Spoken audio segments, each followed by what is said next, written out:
The massive council chamber fell silent as Jake Morrison's voice echoed through the crystal walls one last time. The human ambassador stood at his podium, his face showing no emotion as he delivered the words that would change everything. The Terran Federation was ending all diplomatic relations with the Galactic Council effective immediately. Every human representative would return to Earth within 72 hours. All trade agreements were canceled. All technology sharing programs were terminated. All joint military operations would cease. Council Prime Zixthara watched in horror as Jake Morrison gathered his papers and walked toward the exit. Her forearms shook as she tried to process what had just happened. The humans had been part of the council for only 3 years, but they had become essential to everything the galaxy did. Their technology ran the communication networks. Their ships carried goods between star systems. Their scientists had solved problems that had puzzled alien minds for centuries. "Ambassador Morrison, you cannot simply leave," Zixthara called out, her voice cracking with panic. "We can discuss whatever concerns you have. We can negotiate new terms." Jake Morrison stopped at the chamber door and turned around slowly. His eyes swept across the assembled delegates from 47 different species. "There is nothing left to discuss," he said quietly. "Humanity offered partnership. You demanded submission. We chose a different path." He walked out without another word, leaving behind a room full of aliens who suddenly realized they might have made the biggest mistake in galactic history on the bridge of the UES Defiance. Captain Lisa Hayes watched the last human diplomatic ship pull away from Nexus Station. The massive space station that served as the center of galactic government looked smaller somehow, less important now that humans were leaving. Her orders from Earth High Command had been crystal clear. Every human citizen was to evacuate alien space immediately. No exceptions, no delays. No explanations beyond what Ambassador Morrison had already provided. Lisa had commanded ships in the Outer Rim for 8 years. She had seen how the aliens looked at humans during those early days. At first, they had been curious about the new species that had discovered faster-than-light travel only 50 years ago. Then they became concerned when humans started building colonies at a rate that shocked even the most expansion-minded alien races. Finally, they became afraid when human technology began surpassing systems that had been perfected over thousands of years. The fear had led to restrictions. Humans could only settle in designated areas. Human technology needed approval before being shared with other species. Human military ships were limited in size and firepower. Human trade was subject to special taxes and regulations. The Council claimed these rules were for everyone's safety, but Lisa knew better. The aliens were trying to keep humanity small and manageable. "Captain, we're receiving priority transmissions from 17 different alien governments," her communications officer reported. "They're all asking when we'll be back." Lisa smiled grimly. "Tell them to contact their council representatives. We're done talking." Down in the engineering section of the Defiance, Chief Engineer Rob Peterson was busy with a task that would have terrified the aliens if they had known about it. He was activating a small device that would disable every piece of human technology on Nexus Station. Similar devices were being activated on thousands of installations throughout alien space. The aliens had grown dependent on human innovations without realizing it, and they were about to learn exactly how dependent they had become. The first signs of trouble appeared within hours. The high-speed communication network that connected the major worlds of the Velkan hegemony went dark when human-built relay stations stopped functioning. The Zephyrian corporate syndicate found that their entertainment distribution system had crashed when human media servers shut down.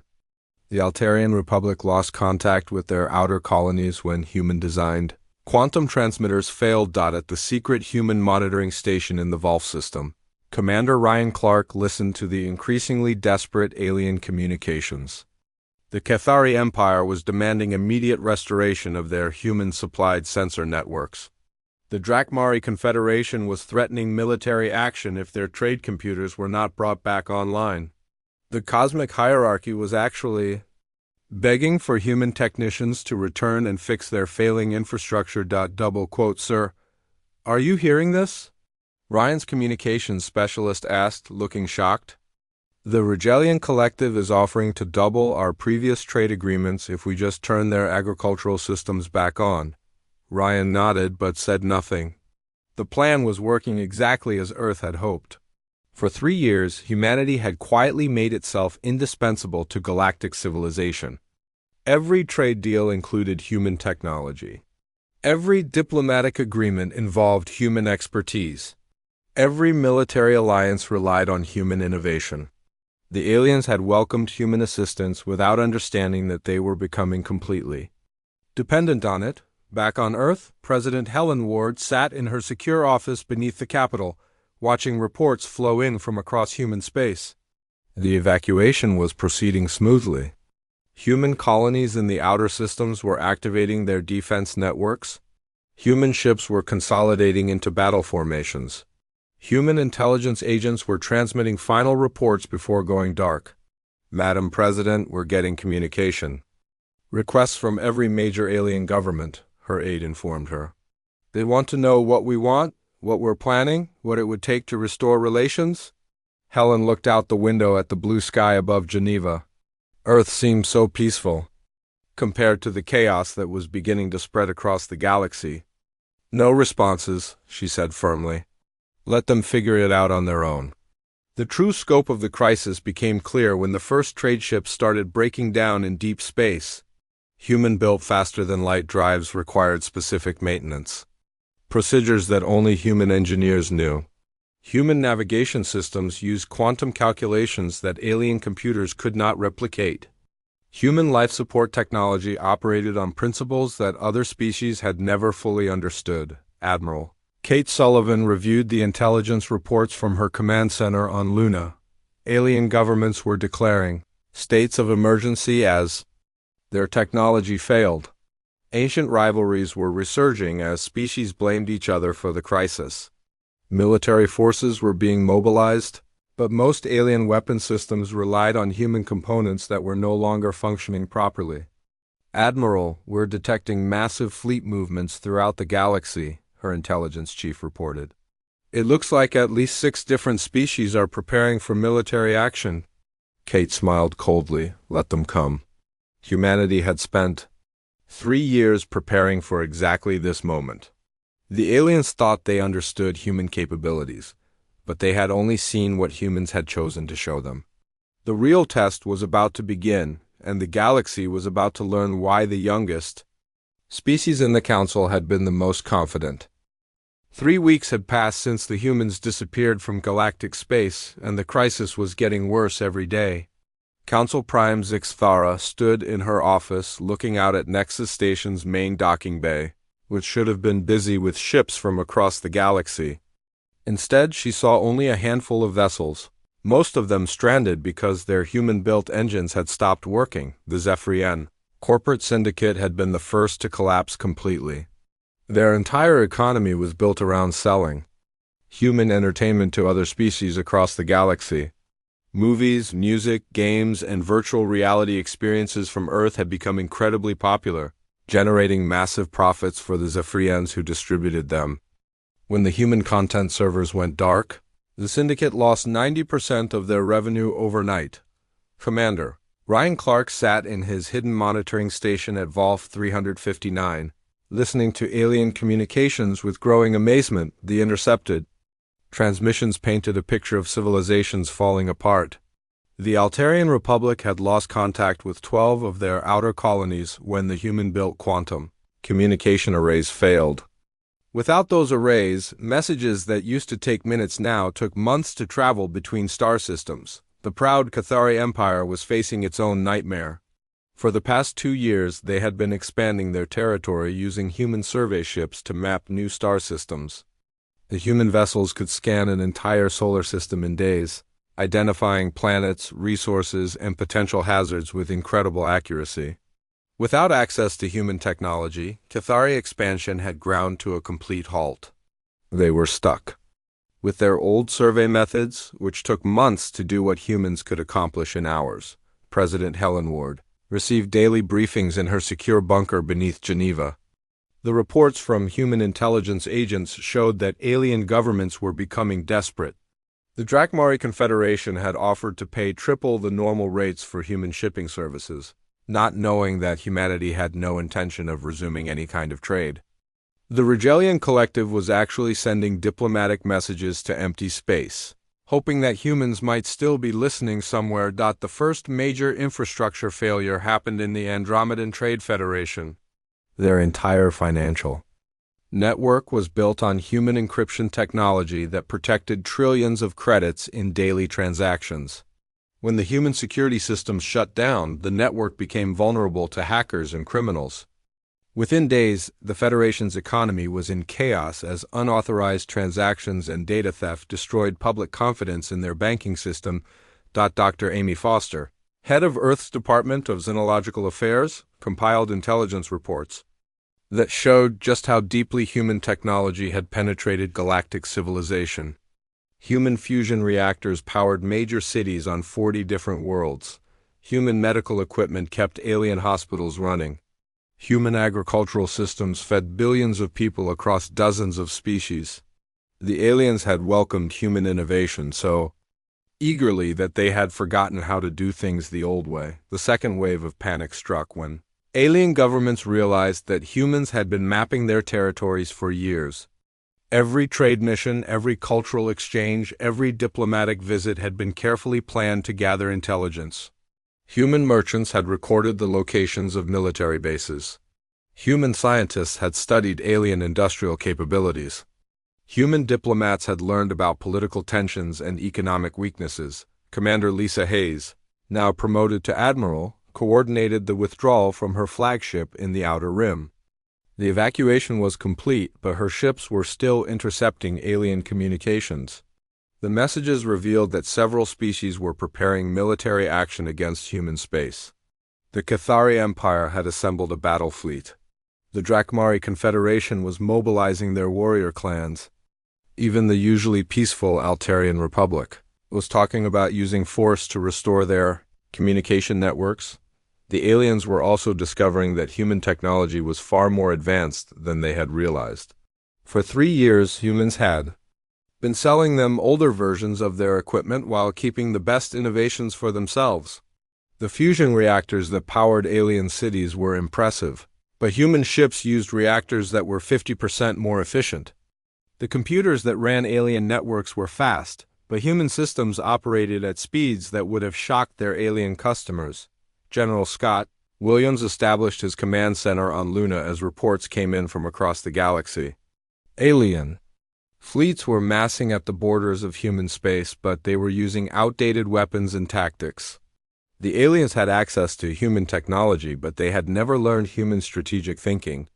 They assumed that a young species would fight like their elders, using traditional methods refined over thousands of years. The first cracks in the alien alliance appeared when the Drakmari Confederation accused the Velkan hegemony of hoarding human technology.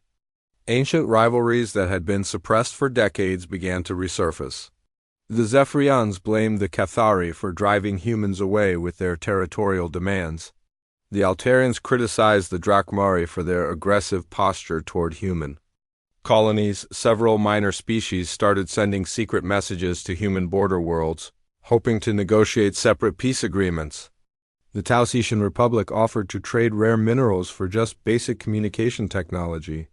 The Epsilon Eridani Collective promised military support against other aliens in exchange for medical supplies. The smaller governments were terrified of being crushed in a war between major powers. The situation became even more serious when alien scientists tried to reverse engineer human technology and failed completely. The devices appeared simple on the surface, but they operated using principles that alien science had not yet discovered. Human quantum computers used mathematical concepts that were beyond current alien understanding.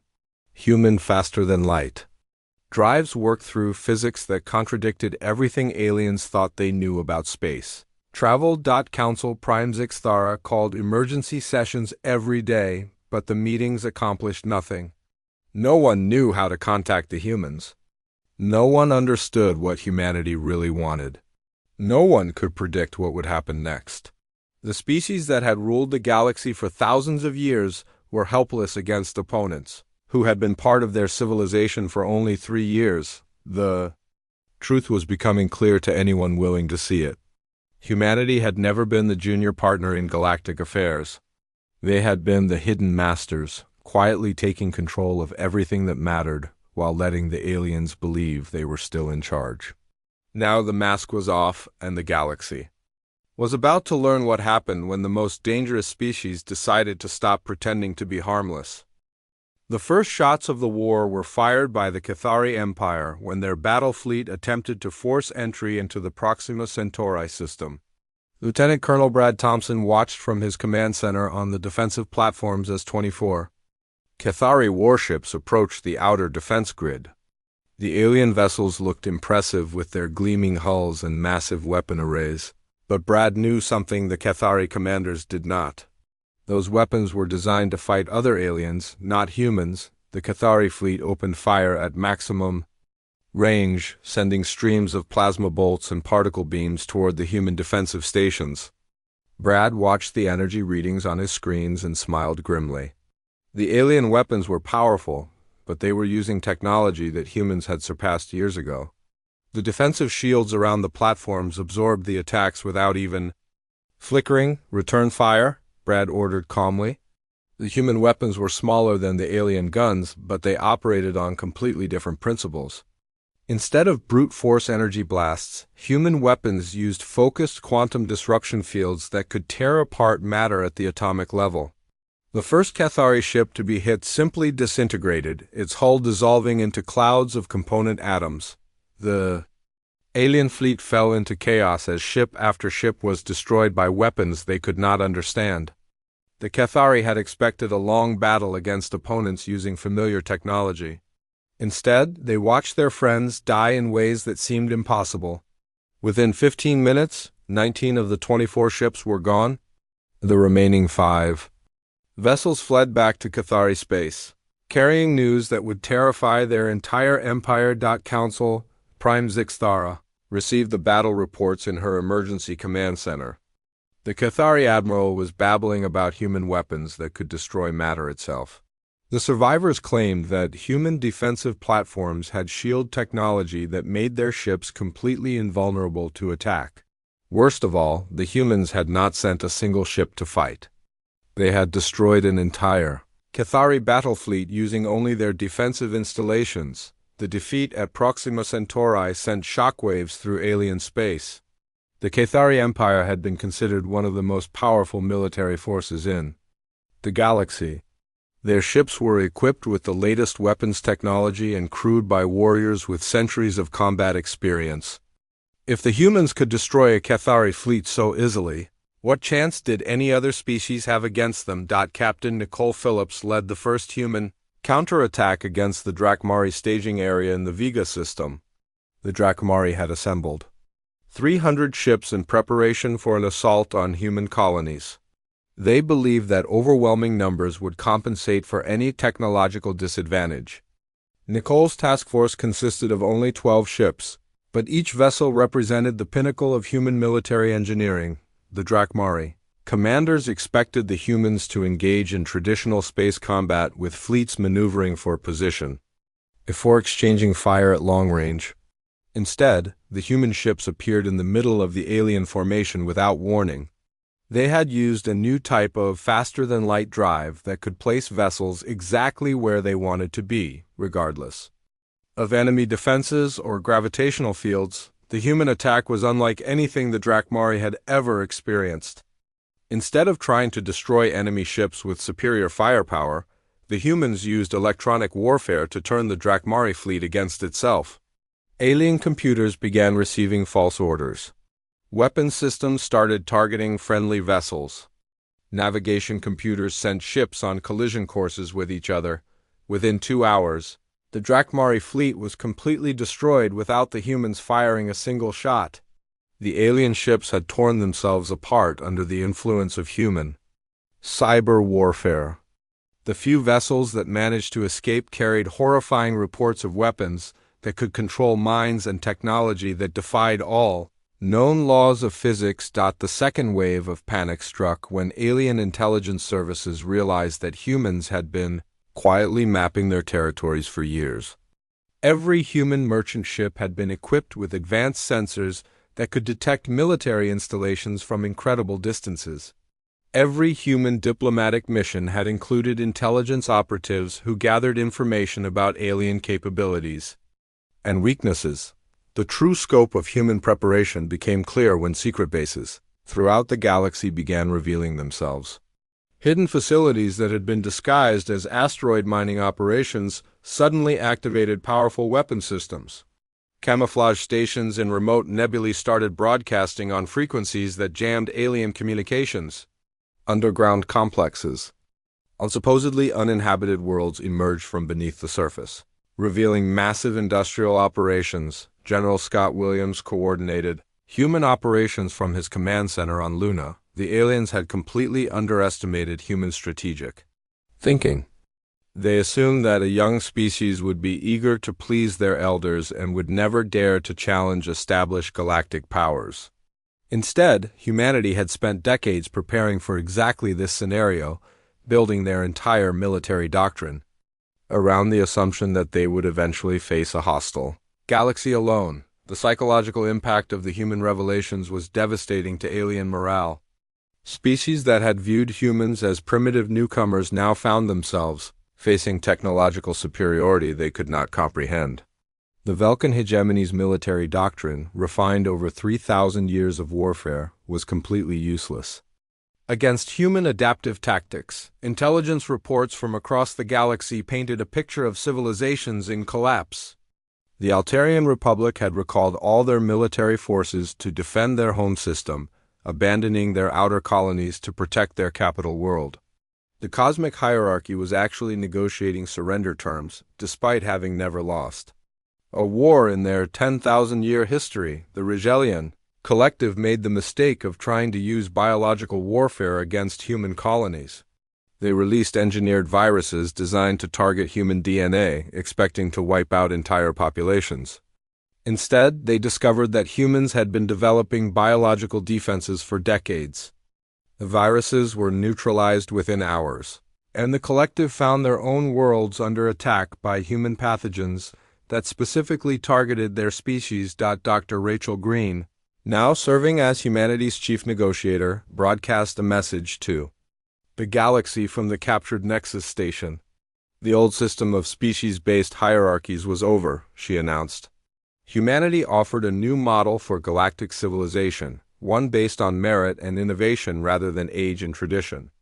Species that cooperated would prosper. Those that continued to resist would face the full might of human technology. The message was clear. The hunters had become the hunted, and the galaxy would never be the same again. The Galactic Council's attempt at a coordinated assault on the Sol system became the greatest military disaster in recorded history. Admiral Patricia Davis watched from the bridge of her flagship as 17 different alien fleets approached Earth's outer defense perimeter. The combined force included over 2,000 ships from every major species in the galaxy. It should have been an overwhelming display of power that would force humanity to surrender. Instead, it became a demonstration of just how far human technology had advanced beyond anything the aliens could imagine. Patricia activated the Sol Defense Network, a system that had been secretly under construction for the past 5 years. Thousands of automated platforms emerged from hidden positions throughout the solar system. Weapon emplacements on asteroids powered up. Defense stations orbiting the outer planets came online. The alien fleets found themselves surrounded by defensive systems they had never detected. Their sensors had somehow missed installations that were now obvious to the naked eye. The truth was that human stealth technology operated on principles that alien science had not yet discovered. The defense platforms had been there all along, hidden by quantum, cloaking fields that bent space itself to make objects invisible. The first alien casualties came not from weapons fire, but from electronic warfare that turned their own ships against them. Human cyber attacks penetrated alien computer systems with ease, taking control of navigation, weapons, and life support. The Cathari flagship opened fire on its own escort vessels. A Drakmari battle cruiser rammed into 3 Allied ships. The Velkin command ship began broadcasting false retreat orders to the entire fleet. Commander Chris Baker led the assault on Nexus Station itself, the heart of galactic government. The massive space station was protected by defensive systems, built by a dozen different species over hundreds of years. Layer upon layer of shields, weapons, and armor made it supposedly impregnable to any attack. The aliens had designed it to withstand sieges that could last for decades. Chris brought only 6 ships to attack the most heavily defended installation in the galaxy. The aliens watching from the station's command center laughed at what they saw as human arrogance. 6 ships against defenses that could stop entire fleets seemed like suicide. They stopped laughing when the human vessels simply teleported through the shields using technology that made their protective barriers completely useless. The battle for Nexus Station lasted only 4 hours. Human soldiers moved through the corridors, like ghosts, appearing and disappearing at will using personal teleportation devices. Alien security forces found themselves fighting enemies who could walk through walls and vanish when attacked. The station's defenders surrendered when they realized they were fighting an opponent who could ignore every defensive advantage they possessed. Council Prime Zixthara was captured in her own office by a human soldier who materialized out of thin air. The device on his wrist projected a small portal that allowed him to step through solid matter as if it did not exist. Zixthara stared at the technology in horror, finally understanding that humans had capabilities that no alien species could match. The psychological impact of losing Nexus Station sent shockwaves through every alien government. The station had been the symbol of galactic unity for over 1,000 years. No enemy had ever successfully attacked it, let alone captured it in a single day. The idea that humans could take the most important political center in the galaxy so easily shattered alien confidence completely. Back in the Sol system, the alien fleets were falling apart under the pressure of human defensive technology. Their formations broke up as ships lost contact with each other. Their weapons proved useless against human shields. Their crews panicked as their own computers turned against them. Admiral Patricia Davis did not need to destroy the enemy fleets, because they were destroying themselves. The cosmic hierarchy, the oldest and most powerful civilization in the galaxy, attempted one final desperate attack. They brought their ancient dreadnoughts out of mothballs, massive ships that had conquered entire star systems thousands of years ago. The vessels were larger than human cities and armed with weapons that could crack planets in half. The dreadnoughts lasted exactly 17 minutes against human defenses. Their size made them easy targets for weapons that could manipulate matter at the quantum level. Their ancient armor provided no protection against attacks that worked by changing the fundamental properties of atoms. Their massive guns could not hit targets that existed in multiple dimensions. Simultaneously, General Scott Williams received surrender offers from 23 different alien governments in a single day. Species that had ruled the galaxy for millennia were begging for mercy from opponents they had known for only 3 years. The messages all said essentially the same thing. The aliens would accept any terms humans demanded as long as the fighting stopped. Dr. Rachel Green, now serving as humanity's primary spokesperson, established temporary headquarters in the captured council chambers of Nexus Station. She broadcast daily addresses to the galaxy explaining the new reality that aliens would have to accept. The old system of government was over. Species-based hierarchies were abolished. Territory would be allocated based on need and capability, rather than ancient claims. The most shocking revelation came when human scientists began sharing some of their research with captured alien leaders. Humanity had not just surpassed alien technology in a few areas. They had completely revolutionized the fundamental sciences that made advanced civilization possible. Human physics operated on principles that alien textbooks claimed were impossible. Human engineering used materials that alien scientists thought could not exist. The speed of human advancement became clear when prisoners were shown the timeline of human development. 50 years ago, humans had been confined to a single planet with primitive rockets, 25 years ago, they had achieved faster-than-light travel. 15 years ago, they had developed quantum manipulation technology. 5 years ago, they had mastered dimensional engineering. The rate of progress was so rapid that even humans could barely keep up with their own innovations. Research teams were making breakthrough discoveries every month. Technologies that seemed like magic were becoming routine tools. The gap between human and alien capabilities was not just large. It was growing exponentially with each passing year. The former galactic powers realized they faced a choice that would determine the future of their species. They could accept human leadership and benefit from technologies beyond their wildest dreams, or they could continue resisting and watch their civilizations collapse into primitive barbarism. For most species, the decision was not difficult to make. The formal surrender of the Galactic Council took place exactly 6 months after humans had first walked away from diplomatic talks. Council Prime Zixthara sat in what had once been her private office but was now a small room in the human administrative complex.